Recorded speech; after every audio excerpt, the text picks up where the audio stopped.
Hey everybody, welcome. It's Mike from DestinyGuitar.com, and today we're going to be talking about the D minor chord in its first position.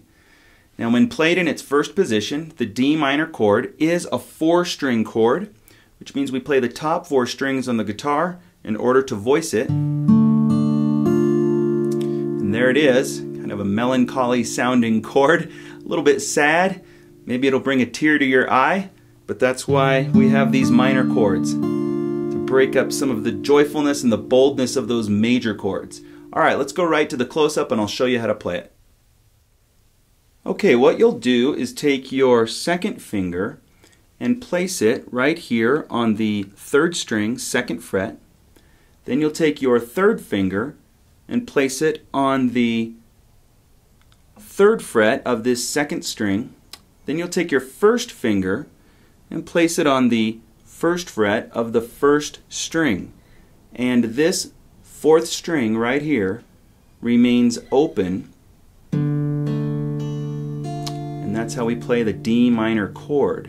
Almost all minor chords that you play on the guitar just have a half step difference somewhere in the way that you're fingering it from the way you would play the normal major chord of the same name.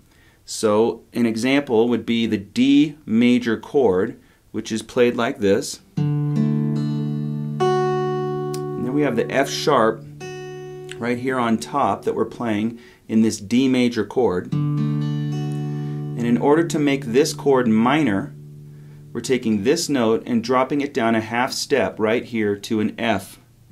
It does require that you flip around your hand and use this different finger positioning in order to fret these notes in the easiest position. Now, just a note about the theory behind this chord. I mentioned that we have a note that is 1/2 step different from a major chord, and that's what makes it a minor. And to create a D minor chord in music, we really only need 3 notes. And those 3 notes are D, F, and A. Now what we're playing here on the guitar is 4 notes, and so what we're actually doing is doubling one of those notes in order to sound out this chord. And we start here on this open string, this 4th string, and that is a D. And then right here we're playing an A. And then here's where we have our doubled note. It's another D being played. And then right up here up top we have our F. And there's the D minor chord. So there you have it, as Nigel Tufnell calls it, the saddest of all keys, the key of D minor, and that would be anchored in the chord D minor.